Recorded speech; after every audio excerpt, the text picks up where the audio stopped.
Succubus Story.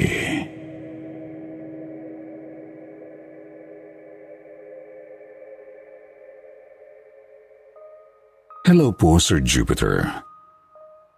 Tanong ko lang po sa inyo at sa mga Sityo Bangungot listeners. Naniniwala ba kayo sa mga succubus?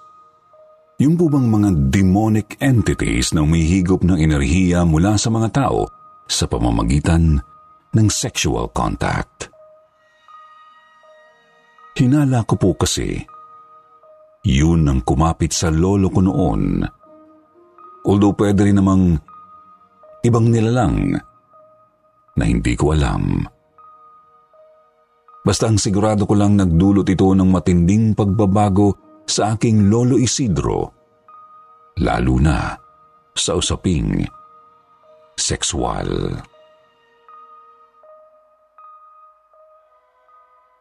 Ako nga po pala si Hazel ng Isabela Province at uunahan ko na po kayo.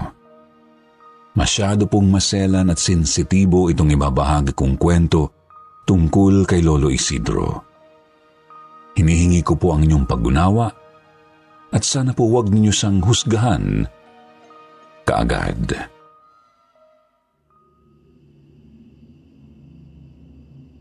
Sir Jupiter, lumaki po ako sa isang payak na buhay. Parehong OFW ang mga magulang ko, kaya't sina lolo at lola ang nagpalaki sa akin. Kasama namin sa bahay si Tita Sara, ang dalaga kong tiyahin na bunsong kapatid ni Papa.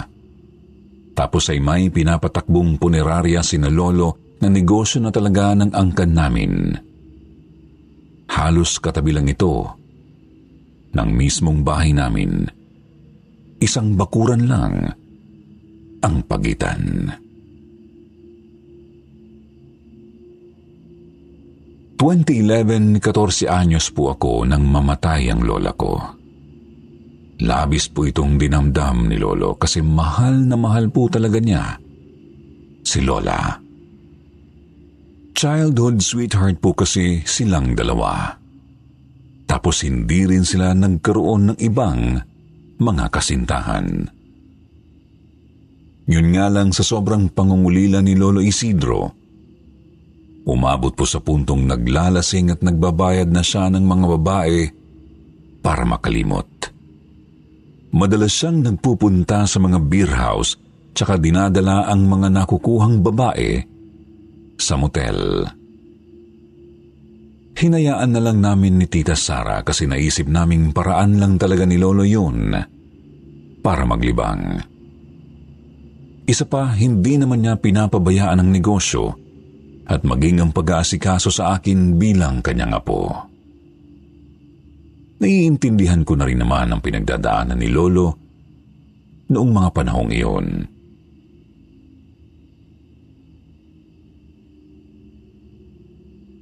Mahigit 1 taon po ang lumipas, lalong nalulung si Lolo sa pambababae. Halos 3 beses na nga po sa 1 linggo kung umalis kapag gabi. Doon na kami nagsimulang mabahala ni Tita para sa kalusugan ni Lolo. Higit pa, mukhang may kinababaliwan itong partikular na babaeng higit na mas bata sa kanya. May nakita po kasi si Tita na isang love letter nang minsang nilinis niya ang kwarto ni Lolo. Liham para sa isang nagngangalang Melody.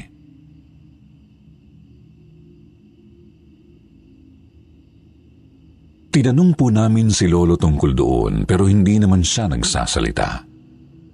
Sinasabi lang niyang huwag na lang kaming makialam lalo't hindi naman niya napapabayaan ang punerarya. Okay lang naman sana yon kasi karapatan nga naman niyang magkaroon ng bagong katipan. Subalit, hindi niyo nga lang masisisi si Tita kung bakit may masama siyang hinala sa sinasabing Melody. Hindi kasi talaga ito pinapakilala ni Lolo sa amin. Hindi maiwasang isipin ni Tita Sara na baka makasama lang ang babae kay Lolo. Baka hinuhututan lang siya nito. Kaya po isang gabi, nakapagpasya si tita na sundan namin si Lolo. Pinakiusapan namin yung pinsan kong may sariling pedicab para madali naming maisagawa ang binabalak. Gamit kasi ni Lolo ang kanyang owner-type jeep, kaya mas mabuti nang may magamit din kaming sasakyan. Nakita po naming lumabas si Lolo mula sa beer house. Pangiti-ngiti pa ito, pero nakapagtatakang wala naman siyang kasama. Agad siyang sumakay sa kanyang jeep, tapos dumiretso sa isang motel. Wala rin po siyang kinatagpo sa labas o labi ng motel na yon, kaya naisip naming baka nasa loob na ang babae. Uuwi na lang sana kami kasi hindi naman kami pwedeng pumasok basta sa loob. Subalit naisip ng pinsan ko na kausapin ng receptionist. Sabihin daw ni tita na sinusundan namin si Lolo para bantayan. Sabihin daw na gusto lang naming masigurong ligtas ang matanda kasi nag-uulyanin na ito.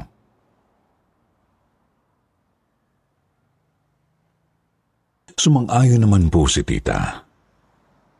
Lumapit nga siya sa receptionist. Tsaka nagpakita ng picture namin kasama si Lolo. Patunay na mga kamag-anak na kami. Tinanong ni tita ang receptionist kung may kasama ba si Lolo sa loob. Ngunit, ipinagtaka namin ang sinabi nito. Wala namang kasama si Sir. Hindi ko nga rin po alam kung bakit palagi siyang nag-check-in dito. Wala naman siyang kasama kapag pumapasok sa kwarto. Huling check-in niya na may kasamang babae, mga 2 o 3 buwan na ang nakakaraan. Nagkatinginan kami ni tita. Hindi kami makapaniwalang umaalis si Lolo kapag gabi para mag-check-in sa motel. Gayong wala naman pala siyang kinakatagpong babae. Hindi nga lang kami mapanatag kaya palihim pa rin naming sinusundan si Lolo sa loob ng ilang linggo. Subalit wala po talaga kaming nakitang Melody.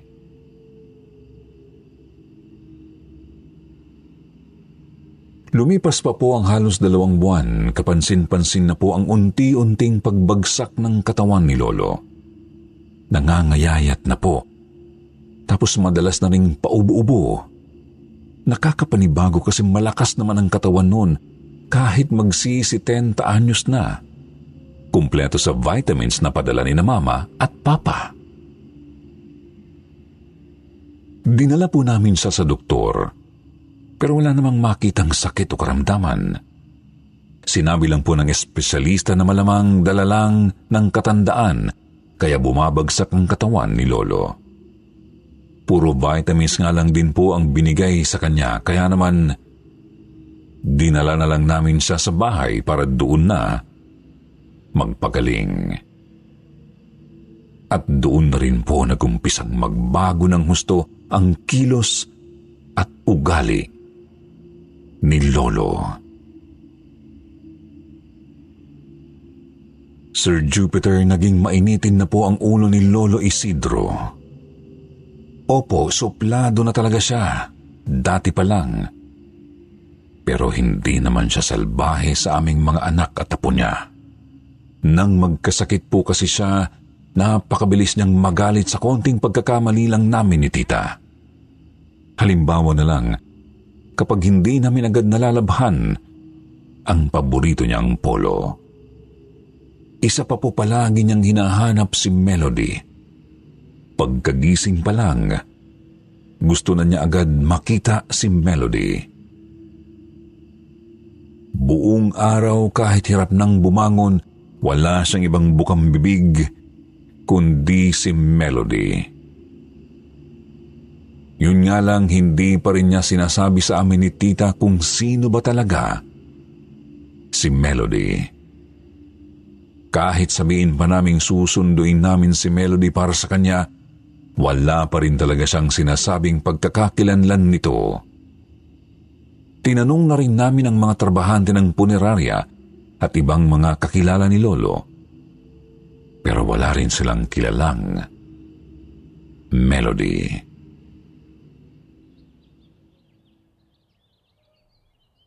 Hanggang isang araw, gumising po nang nakangiti si Lolo. Sabi niya, nakasama na raw niya ulit si Melody. Napakasarap daw ng tulog niya kasi kapiling niya ulit ang babae ng magdamag. Nagkatingin na naman kami ni Tita kasi halatang nananaginip lang si Lolo. Wala naman kasing ibang babae na pumasok sa bahay ng magdamag eh. Nagtaka nga lang kami kasi bukas ang bintana sa kwarto ni Lolo. Kahit malabong siya ang nagbukas noon. Hirap nga pong makabangon eh. Isa pa po may napansin din kaming kakaiba nang bibihisa na sana namin si Lolo. Sir Jupiter, dito na po lalong magiging sensitibo ang salaysay ko. Sa mga listeners, sa muli, pasensya na po.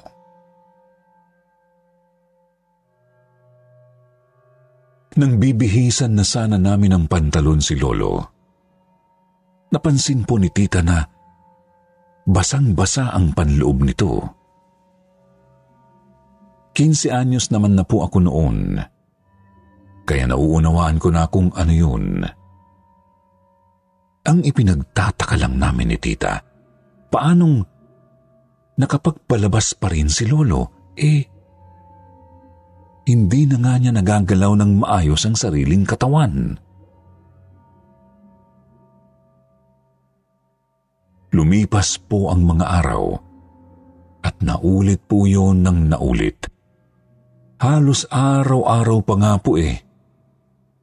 Inaasahan na namin ni Tita na palaging ganoon ang madadatnan namin kapag bibihisan namin si Lolo. Si Lolo naman po mahina pa rin ang katawan, pero himalang naging masayahin. Yung tipo ng pagiging masayahin na parang walang iniindang karamdaman. Subalit, ang pagiging masayahin niyang yun ay naging mapanukso paglahon. Alam ninyo po yung mga matatandang manyak sa gilid ng daan, parang ganoon po. Nakakaloko palagi ang tawa niya lalo sa amin ni Tita. Ang malala, nanghihipo na rin biglang-bigla kapag inaasikaso namin siya. Dagdag pa niya, naririnig na rin namin siyang umuungol tuwing gabi. Ungol na animoy nasa kasarapan. Kasabay po nito napapansin na rin namin ni Tita na may marahang naglalakad sa loob ng bahay kapag gabi. Yung tipo ng lakad na nag-iingat para hindi mahuli. Subalit kapag tinitingnan namin, wala namang kaming nakikitang kahit sino. Dinoble na rin namin ang mga kandado sa lahat ng mga pinto at bintana. Pero naririnig pa rin namin talaga ang mga yabag. Naisip na nga po namin ni Tita na baka multo galing sa katabing punerarya.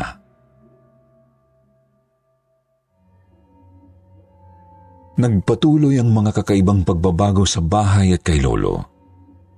Umabot na nga po sa puntong nahihirapan na kaming asikasuhin si Lolo kasi agresibo na talaga siyang makahipo. Palakas na rin ng palakas ang mga ungol niya kapag gabi. Hanggang sa naglakas loob na si Tita na tingnan sa akto si Lolo.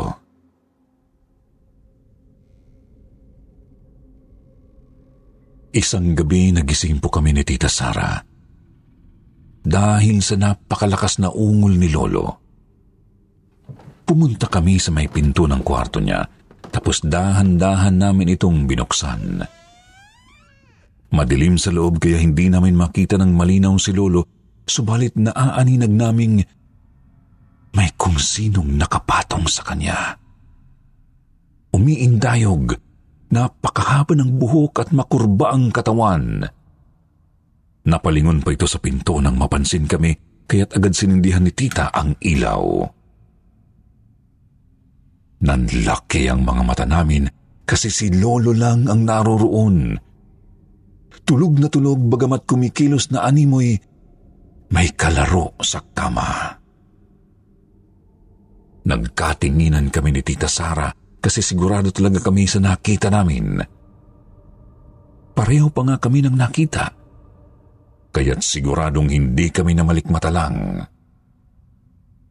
Iniligig ko pa ang paningin sa buong kwarto ni Lolo hanggang sa napansin kong bukas na naman ang kanyang bintana. Sinarado ko na lang ito tapos ay bumalik na rin kami ni Tita sa kwarto namin. Kinabukasan, masama ang gising ni Lolo kasi raw dinistorbo namin ang pagminiig nila ni Melody. Sinabi naming wala namang Melody na naroroon, ngunit lalo lang siyang nagalit. Kinilabutan pa nga ako kasi sinabi niyang ako na lang daw ang makipaglaro sa kanya kung wala si Melody. Gulong-gulo na kami ni Tita kung ano ba talaga ang nangyayari kay Lolo. Naisip na nga naming tumawag ng espiritista at baka minumulto nga kami.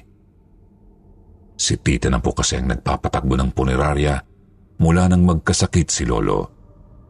Kaya naisip naming baka nasundan siya nang hindi niya nalalaman. Sumapit ang gabi nang hindi ako ulit pumapasok sa kwarto ni Lolo. Natatakot na po kasi talaga ako.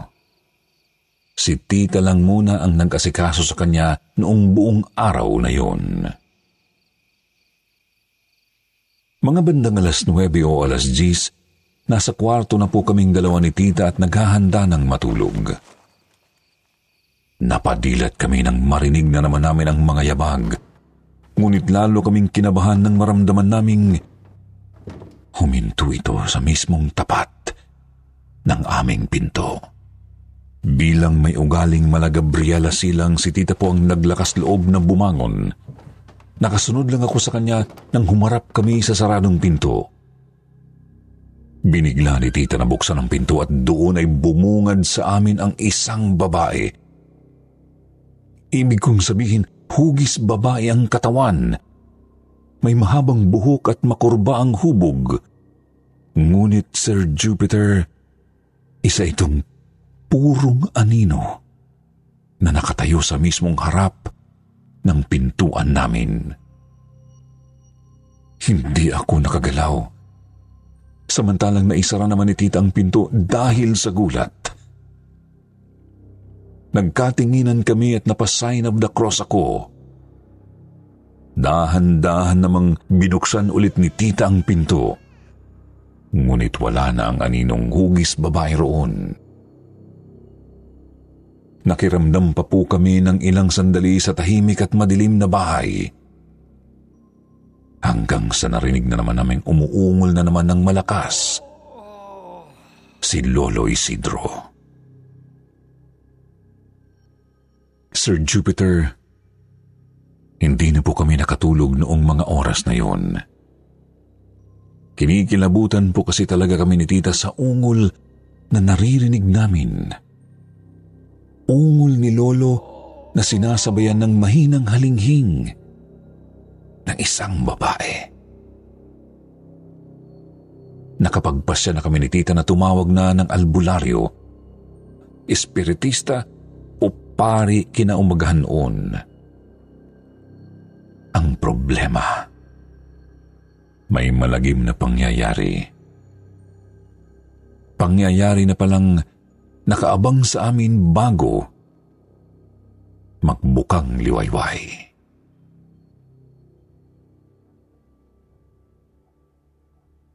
Makalipas ang halos 1 oras, narinig po naming tumigil na rin si Lolo. Makakahinga na sana kami ng maluwag. Ngunit narinig naman naming bumukas ang kwarto ni Lolo at may mga yabag na lumabas mula roon. Mabibigat ang mga ito at mababagal, tapos ramdam naming papunta sa kwarto namin ni Tita Sara. Ilang sandali pa po may kumatok na sa pinto ng kwarto namin. Nagkayakapan kami ni Tita habang nakasiksik sa may sulok ng kama. Iniisip na baka yung babaeng anino naman yun. Subalit nagulat kami nang tinawag kami ni Lolo. Nagtaka kami kung paano siya nakabangon at nakapaglakad. Pupuntahan ko na po sana pero pinigilan ako ni Tita. Hindi raw kasi maganda ang kutob niya eh. Bumalik naman ako sa tabi ni Tita at nakiramdam. Sir Jupiter, nagulat na lang kami nang magsimulang maggalit si Lolo. Kinakalampag na niya ang pinto at pinapalabas kami. Nang hindi kami tumugon, sunod naming naramdamang naglakad ng mabilis si Lolo papuntang sala at binuksan nito ang main door. Doon na kami dali-daling lumabas ng kwarto ni Tita para sundan si Lolo. Pagkalabas ng bahay, nakita naming pumunta si Lolo sa saradong punerarya. Walang suot na kahit anong pang ibaba. Sinabihan ako ni Tita na tawagin ang isa sa mga embalsamador na kapitbahay lang din namin, samantalang sinundan naman niya si Lolo. Kumaripas po ako papunta sa bahay ng embalsamador. Nagkakakatok ng ilang minuto hanggang sa pinagbuksan ako ng isang babae. Asawa po ng hinahanap ko ang bumukas. Sinabi ko agad ang kailangan ko, ngunit nanlumo ako sa itinugon niya sa akin. Nagpunta raw ito sa lamay at maya-maya pa raw malamang ang dating. Sa pag-aalala kay Tita, dumiretso na rin ako sa punerarya. Kita kong bukas na ang main door nito at dinig kong may mga ingay galing sa morgue. Naghuhumiyaw si Tita. Halatang sinusubukang pigilan si Lolo sa kung anumang ginagawa nito.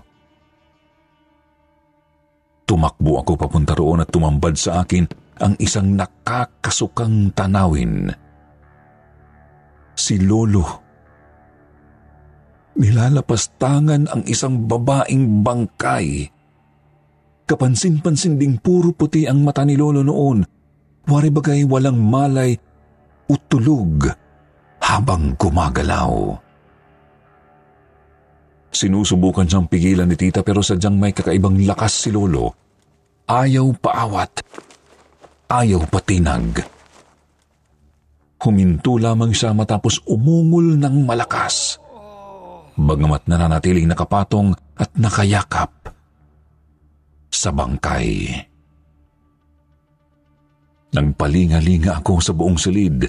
Baka sakaling may mahanap akong pwedeng panaliman lang kay Lolo. Ngunit nahintakutan lang ako nang makita ang babaeng anino na nasa may sulok ng morgue.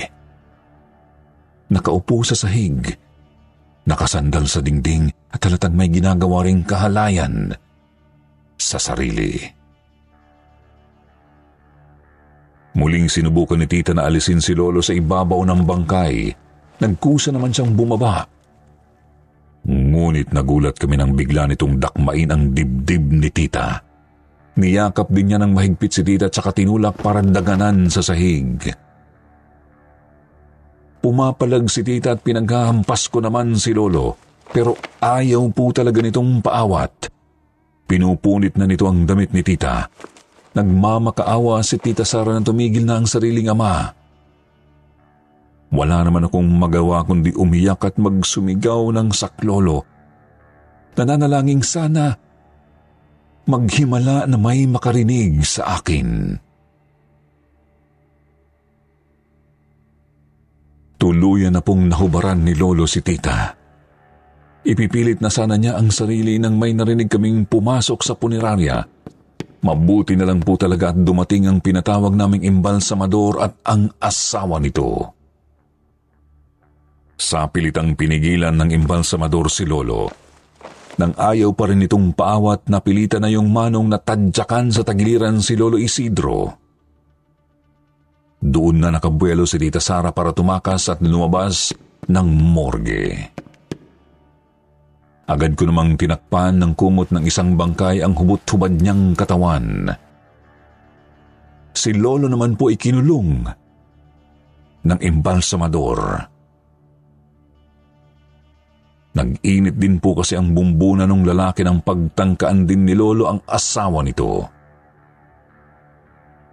Tinali niya ito at kinandaduhan sa isang bakanting silid. Hindi nga lang ito sapat para tuluyang mawala ang kilabot namin.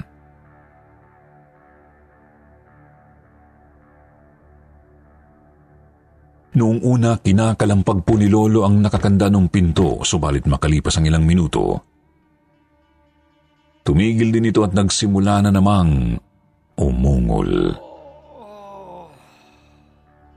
Ang matindi pa po. Napakalinaw naming naririnig ang halinghing ng kasama nitong babae sa loob ng bakanteng kwarto. Tunog hayok na hayok ang dalawa at hindi na iniintindi ang pagtatawag namin mula sa labas. Tumigil lang po sila sa kanilang kahalayan nang magbubukang liwayway na.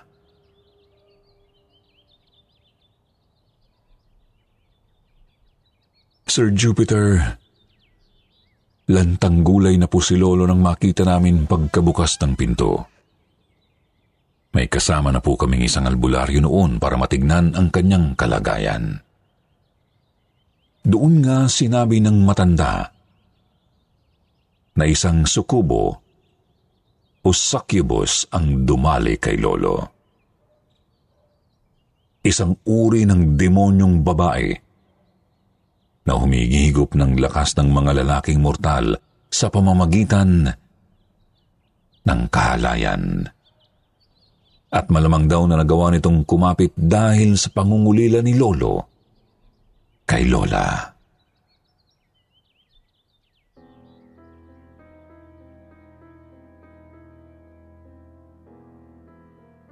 Sa kasamaang palad, matagal na pala itong nakakapit kay Lolo. At nasaid na nito ang lakas na pwedeng kunin. Kulang na nga lang daw po tuluyan na nitong kunin ang mismong kaluluwa ni Lolo Isidro. Wala na rin daw ibang magagawa ang albularyo kundi siguraduhing hindi na ulit lalapit ang sukubo kay Lolo.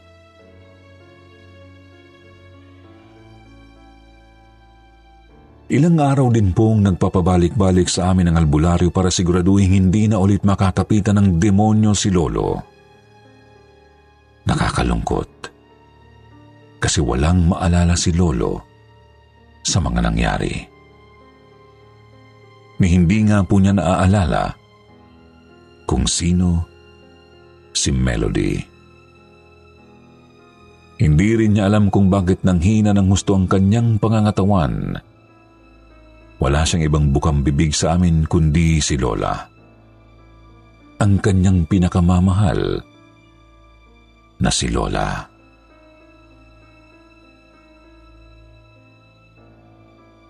Sir Jupiter, hindi na po namin sinabi kay Lolo ang mga ginawa niya habang nasa ilalim ng kapangyarihan ng sukubo. Ayaw na kasi naming dagdagan ang kanyang pagdaramdam. Hindi rin naman kasi kami galit sa kanya kasi naiintindihan naming hindi niya kagustuhan ang lahat. Hanggang sa tuluyan na nga po siyang namaalam, makalipas ang halos 2 linggo. At siyempre, doon po namin siya inilibing sa tabi ni Lola. Ngayon po may asawa na si Tita Sara at nakauwi na rin ang mga magulang ko galing abroad. Ako naman ay nagtatrabaho bilang accountant sa isang telecommunications company. Sinara na po namin ang punerarya kasi pare-pareho naming ayaw ng patakbuhin ang ganoong negosyo. Naaalala kasi namin ni tita ang nangyari sa morgue kapag pumapasok kami noon. Sir Jupiter, hanggang dito na lang po ang kwento ko. Mahirap paniwalaan, ano? Alam ko kasi nahirapan din talaga akong tanggapin sa sarili ko ang mismong karanasang yon. Pero wala eh. Talagang nangyari yun at totoong kayang lasunin ng demonyo ang isip ng tao kapag nakatsyempo. Kaya naman, mag-ingat tayong lahat.